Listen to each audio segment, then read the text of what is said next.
Well, Mr. Olisa Agbakoba, SAN, and the former president of the NBA, joins us this morning to weigh in on this ongoing matter of arrest of judges.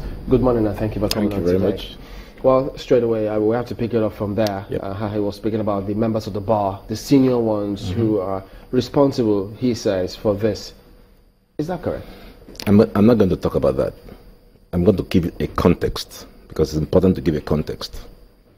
Now, we are weighed down by political, moral, and economic problems. That's clear. There's a frenzy about corruption, and the nation is divided. So we have popular justice. So those who say, look, once you catch somebody stealing our money, shoot him. And those of us who say, yes, follow due process. The NBA never said that if these judges are corrupt, they should not be dealt with. The NBA never said that they are entitled to immunity. That's not what we said. So let's be clear about that. I don't have to start replying Professor Sagi once the context is understood. Second thing is the competence of the DSS is questionable. And I don't say this to challenge whether they were right or wrong, but I looked up the the National Security Services Act. I'm not sure whether this DSS is the old SSS that we know, that arrested me and put me in jail. I'm not sure.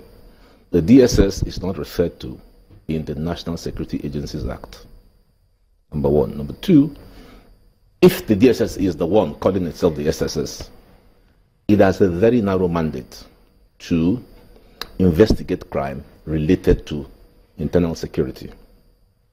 Now, intelligence is my field. I was Nigeria's youngest well-trained intelligence person. I was a research fellow at the intelligence unit of the Nigerian Institute of International Affairs.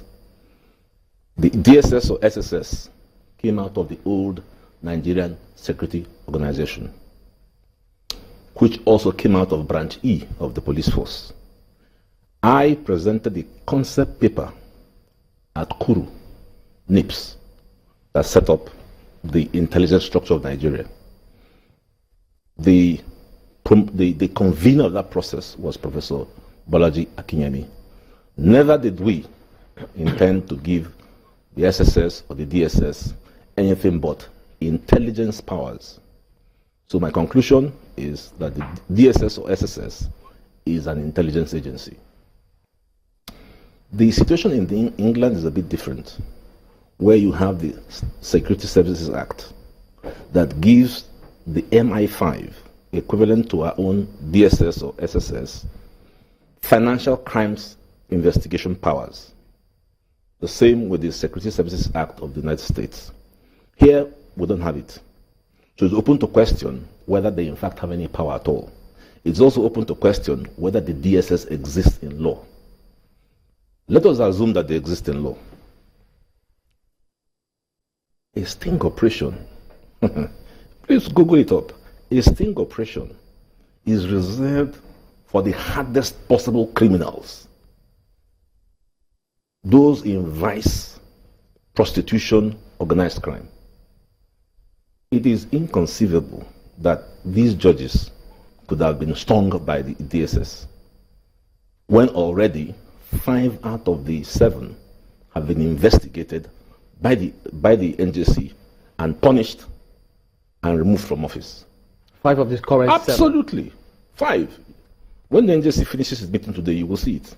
5 of them. So what is the DSS doing when the NJC has removed? Was Umezurike not removed? Enugu? Why did they go to his place?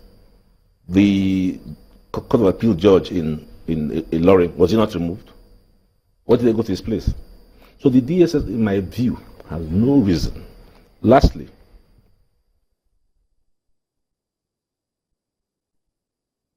I watched the video on television.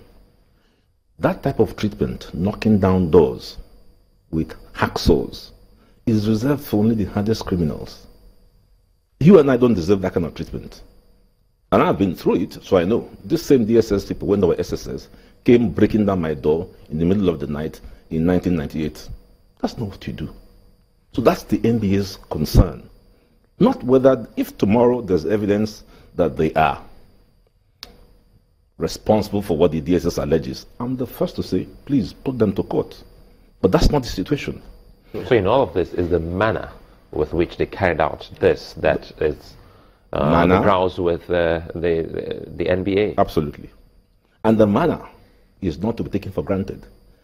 In England, during the Second World War, a German spy was caught in London.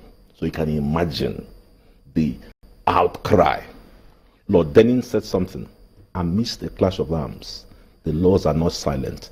They speak the same in war as in peace. So in Nigeria, amidst the rampant corruption, the law remains. Due process remains. You don't change it. So the question, the narrow question is, the DSS, are they established by law? 1. 2, do they have the power, because I heard Mr. Obla, do they have the power to extend their role from internal security into financial crimes? Do they have? I doubt it. Because his position is that, yes, they clearly do. And he gave instances, even though you've also said, look, this is not about whether the persons involved here are guilty. If they are, they have to face the law. Absolutely. But you also raised several other issues. First, about the DSS recognized by law or the SSS. So if the DSS were not recognized by law, does that make their operation, that particular one, illegal? Absolutely illegal. How can you have an organization that is not established by law doing anything? The law must establish the organization to do something. So I don't know when the DSS, actually I asked one of my colleagues in the office, I said, I'm a bit confused. So they need to clarify whether they are the SSS or the DSS, because the DSS isn't referred to. You have the Defense Intelligence Agency, you have the National Intelligence Agency, and the State Security Service. These are the 3 arms that are established by the National Security Agencies Act, not the DSS. So no. All right. Not the DSS. We'll be back and take a look at this, of course, extensively in just a moment, we hope. Do join us again.